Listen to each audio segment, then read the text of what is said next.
The funeral of your supportive husband is about to start. You should act as the chief mourner to repay the kindness he showed you during his life. 5 years after divorcing, I received this unexpected call from my former mother-in-law, whom I hadn't been in contact with at all. Normally, a mother wouldn't invite her son's ex-wife to his funeral. I thought she was inviting me because she was in need of money. But something didn't add up. My ex-husband had passed away a year ago, and his funeral should have already taken place. I remember giving several $100s to someone who claimed to be collecting for organizing the funeral on behalf of my mother-in-law. Are you talking about a funeral, not the first anniversary of his death? What? The funeral is about to begin. Who in their right mind would hold a first anniversary now? If you're making up excuses to not be the chief mourner, at least make it believable. Something was seriously off in our conversation. What could this mean? I told her the name of the person who had collected the money, which left her speechless. She said there was more to discuss, so I hurried to the designated funeral home. There, a massive argument was unfolding between my former mother-in-law and another person. As I learned the details of the dispute, another individual became furiously angry. It was leading to a devastating outcome for my mother-in-law and the other person involved. I had married a man I met through a mutual friend when I was 30. Although we didn't have a lovey-dovey newlywed life since I got pregnant 2 months into the marriage, my in-laws were thrilled about their grandchild's upcoming birth. My relationship with them was good, and my marriage was happy. However, about 3 months into the pregnancy, my husband's behavior became distant. He seemed uninterested in anything I said and often didn't touch the meals I prepared. The baby was growing well, and with only a week left until the due date, my husband became even more distant. Even when I tried to talk to my husband about my childbirth, he was too busy with work to even listen to my story. The night before I was admitted to the hospital, he said he wouldn't come home as he was staying out. I ended up taking a taxi to the hospital alone, as my husband had already refused to be present for the birth, citing work commitments.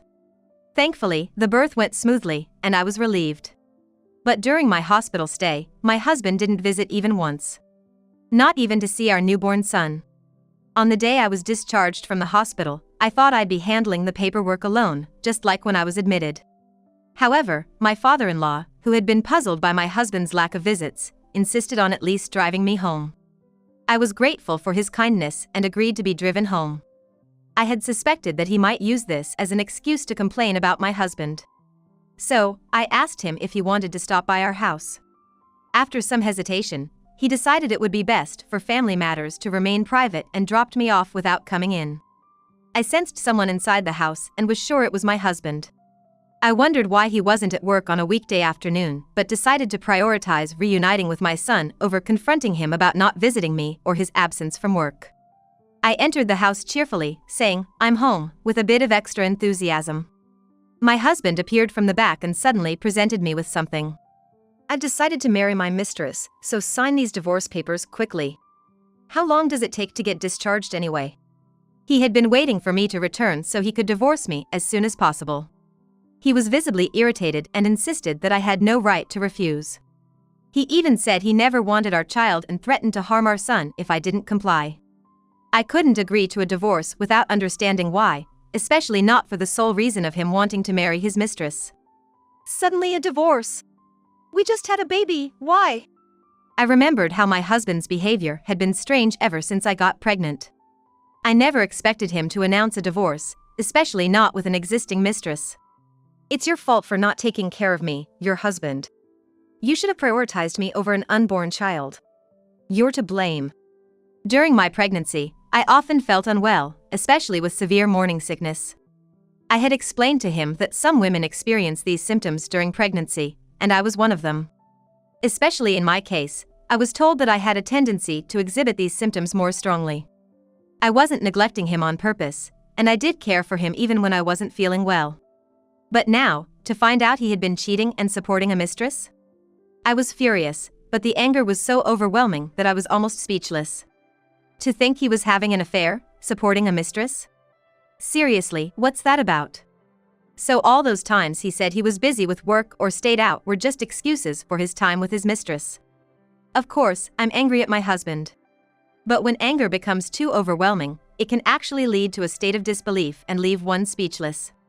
It seemed pointless to argue with such a selfish man. A man who acts like a child, only thinking about himself and making such selfish demands. I'm better off without him. I quickly signed the divorce papers he thrust at me and returned them to him. However, I felt obligated to inform my kind in-laws. Especially since I had just been with my father-in-law.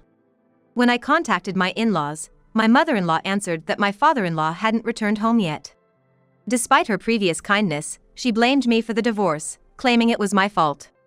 If you had properly fulfilled your role as a wife, there wouldn't have been any problems. You must have refused relations using pregnancy as an excuse, right? Didn't you think about how much it hurts to be rejected by your own wife? She called me a failure of a woman for not satisfying a man and agreed with the decision to divorce. She even said I shouldn't expect any property division because I was solely to blame. I was told not to expect any division of property since I was supposedly all to blame. But I was the victim here. I declared to my mother-in-law that even if there was no property division, I would still demand alimony. Later on, my father-in-law intervened regarding the property division, ensuring I received the rightful amount. I also had to meet my husband's mistress just once. She looked down on me, seeing me as the woman who was discarded and ousted from the position of the legitimate wife. In my heart, I thought she would eventually be cheated on and discarded herself. What goes around comes around, I believe. After dropping me off, my father-in-law had stopped somewhere else before going home. If he hadn't, he could have prevented my mother-in-law's harsh words and sternly reprimanded my husband. He apologized for not being able to help more and showed his sincerity. And he promised to ensure I received the money owed to me. As a result, my husband contacted me to pay the full amount of alimony and child support. However, he stipulated that once I received the money, I should never contact him again.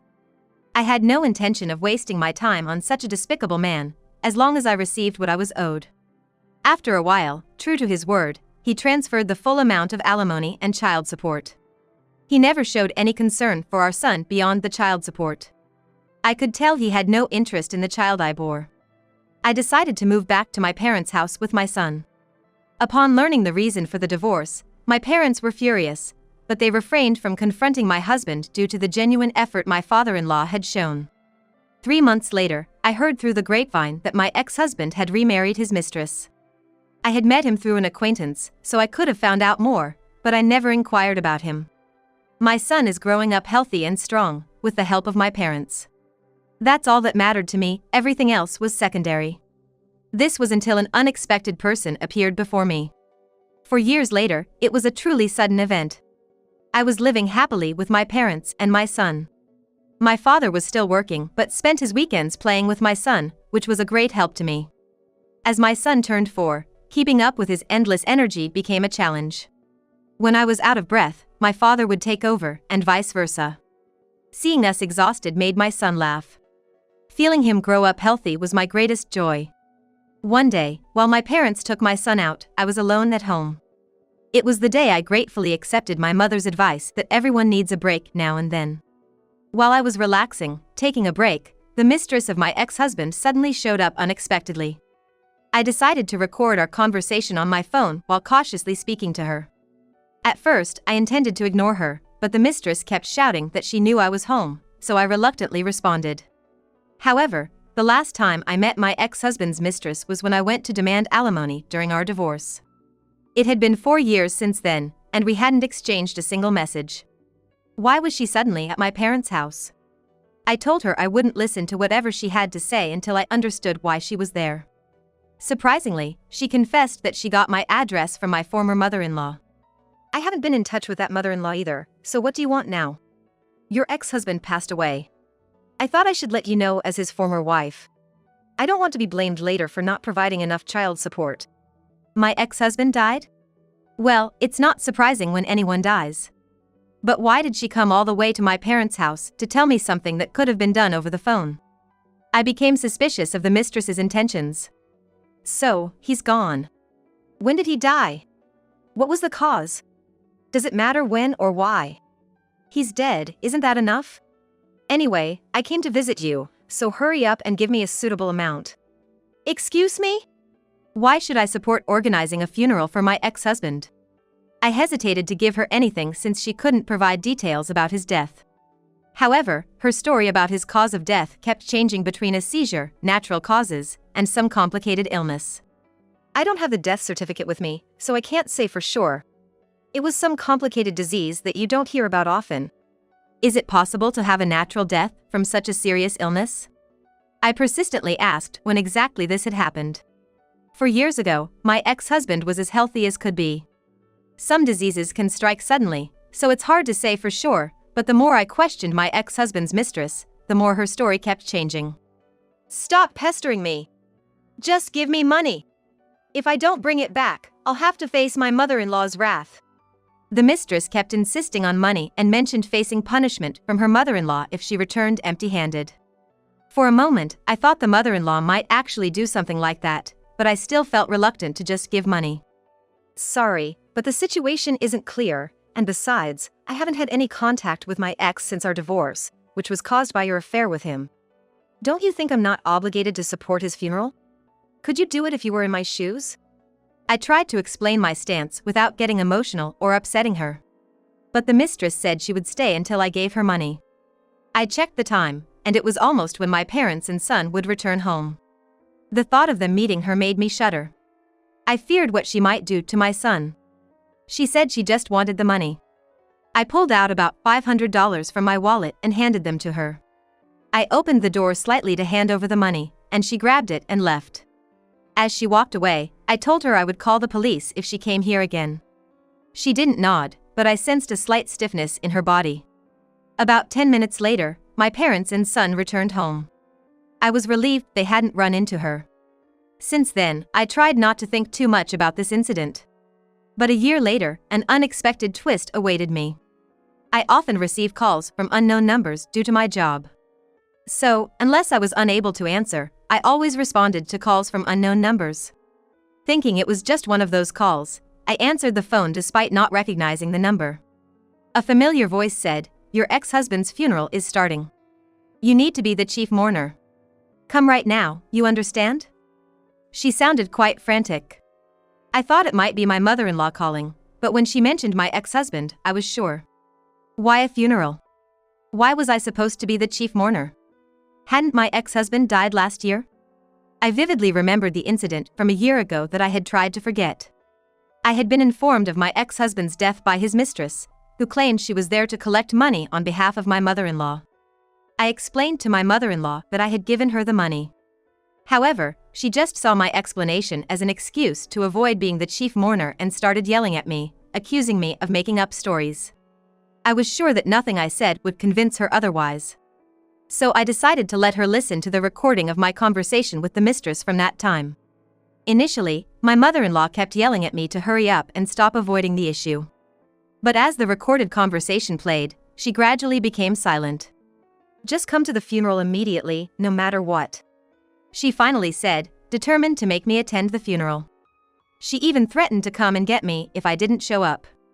Not wanting my parents and son to meet the mistress or my mother-in-law, I decided to head to the funeral home. As I got ready to leave, leaving my son with my parents, the situation seemed increasingly strange. What was really going on? Curious about the truth, I hurried to the funeral home my former mother-in-law had mentioned. When I arrived, I found her and the mistress arguing loudly outside the venue, their voices carrying to the attendees waiting outside. The guests were whispering among themselves, confused by the commotion. I listened in on the argument before approaching my mother-in-law. What are you doing, claiming your husband died and then demanding money from the ex-wife you dumped? Shut up. It's his fault for not earning enough. I thought he made good money, but I was deceived after taking the role of the legitimate wife. Something didn't add up in their argument. An attendee, who had been listening to the whole fight, was explaining the situation to others. I turned my attention to him.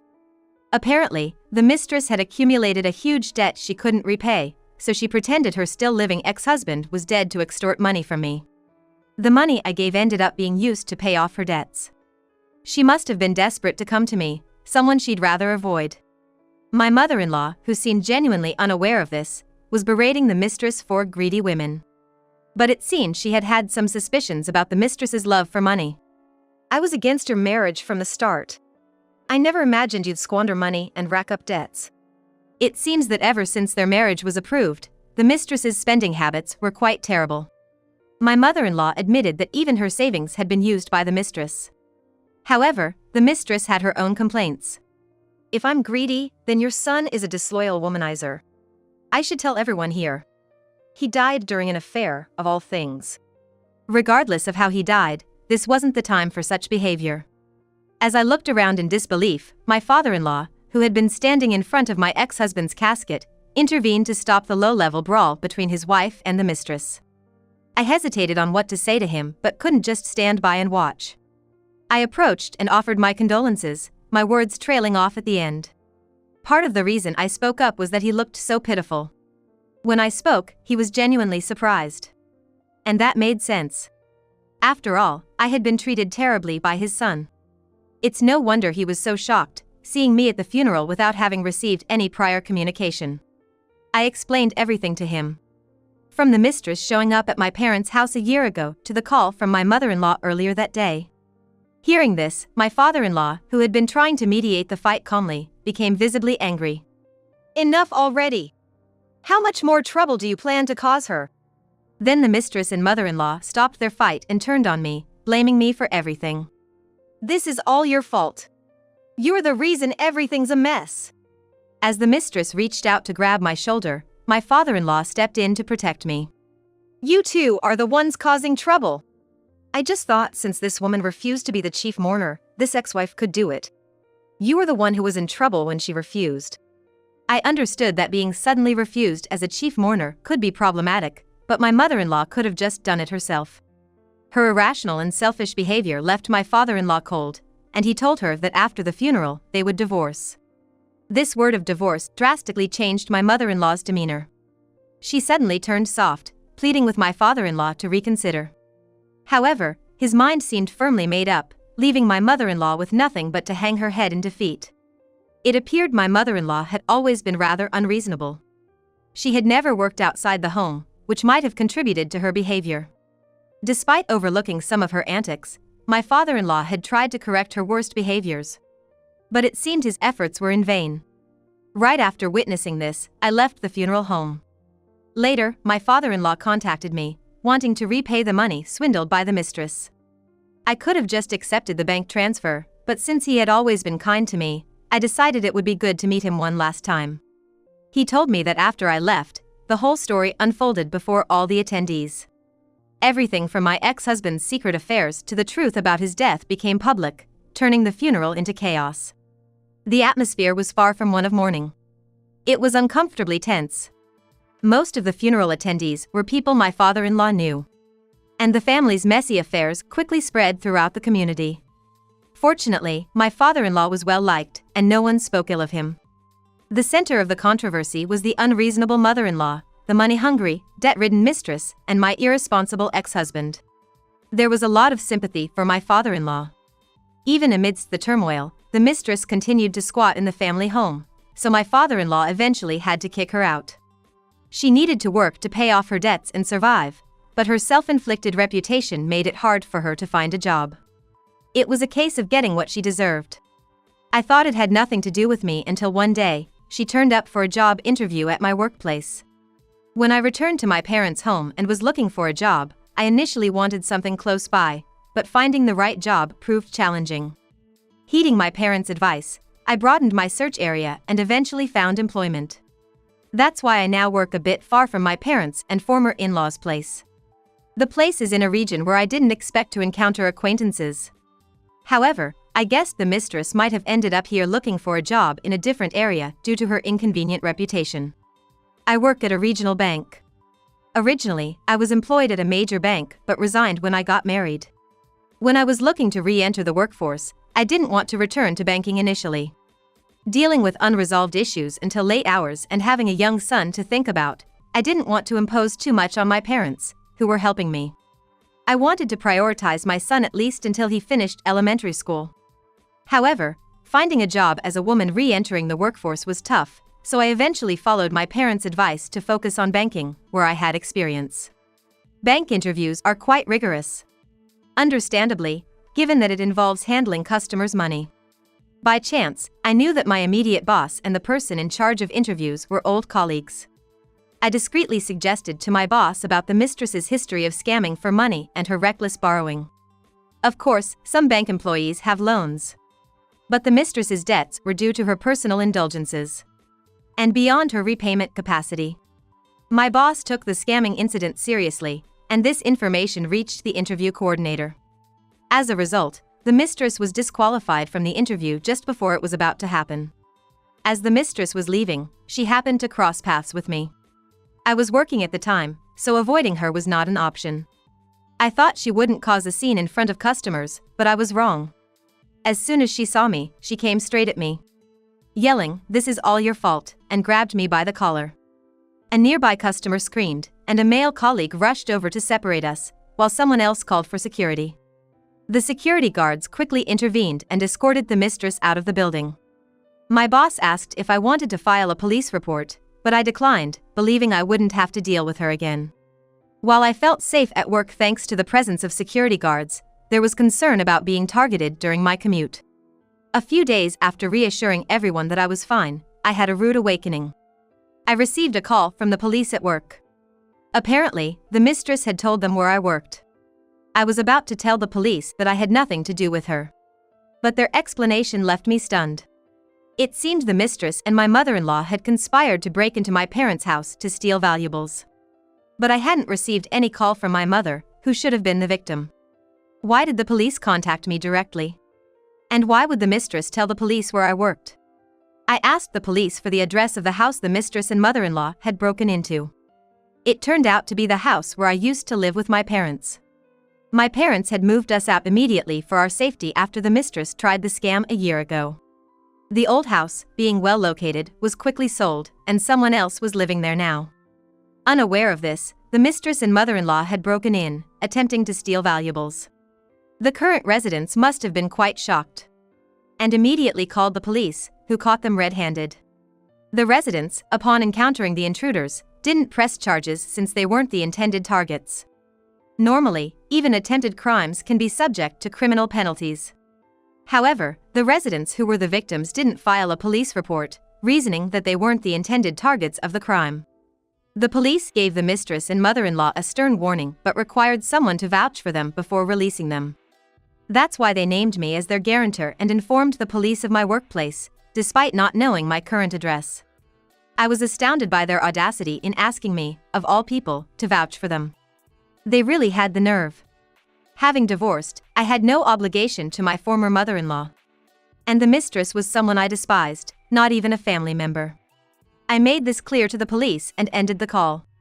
The thought of what might have happened if my parents hadn't moved chilled me. I checked the time, my son would be returning from kindergarten soon, and my mother would be at home with him. Still shaking, my boss, noticing my distress, suggested I leave early to rest. The mistress and my mother-in-law, after causing so much chaos, each followed their own deserved paths.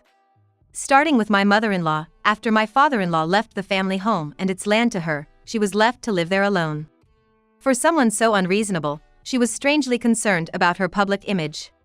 With rumors of my ex-husband's infidelity and her attempted theft spreading, she became a recluse. Convinced that everyone was against her and speaking ill of her, she shut herself away from the world. Her family had lived in that area for generations, so they had long-standing relationships with the neighbors. However, the family home remained closed off, with overgrown gardens and no response to the doorbell. Concerned residents eventually reported to the authorities, who conducted a welfare check. They found my mother-in-law emaciated, almost skeletal, and muttering incoherently, making it clear she couldn't continue living there alone. She was then placed in a facility, but her current status is unknown. The mistress, on the other hand, she struggled with job hunting in the local area, especially after her police incident became known. She moved to a new place in search of a fresh start, but with depleted funds and increasing debts. She borrowed from dangerous lenders and eventually disappeared. Rumors say even those shady figures are looking for her. If they can't find her, she might have met a grim end. My mother-in-law, being an only daughter, inherited the family estate, but her naivety led them to welcome my well-grounded father-in-law. Despite his character, he couldn't change my mother-in-law. Now, he has returned to his birthplace to live the life he might have chosen if he hadn't married into the family. He still cares deeply for his son, so he occasionally updates me on his well-being. I only get a yearly response to my letters, but it's clear from his messages that he's enjoying a fulfilling second chapter of his life. This whole ordeal has been a burden to my parents. And I've declared that I'll work hard to ensure their comfortable retirement. They told me not to worry about them and encouraged me to remarry if I find the right person. I do feel guilty about my son growing up without a father's love. But the future is unpredictable. I've chosen not to see this experience as a stain on my life, but as a necessary one. I'm committed to living in the present, embracing the infinite possibilities of the future. I want to teach my son that life is full of choices, not to be limited by predetermined paths. I've vowed to engage more with my son and strive for even greater happiness as a family of 4.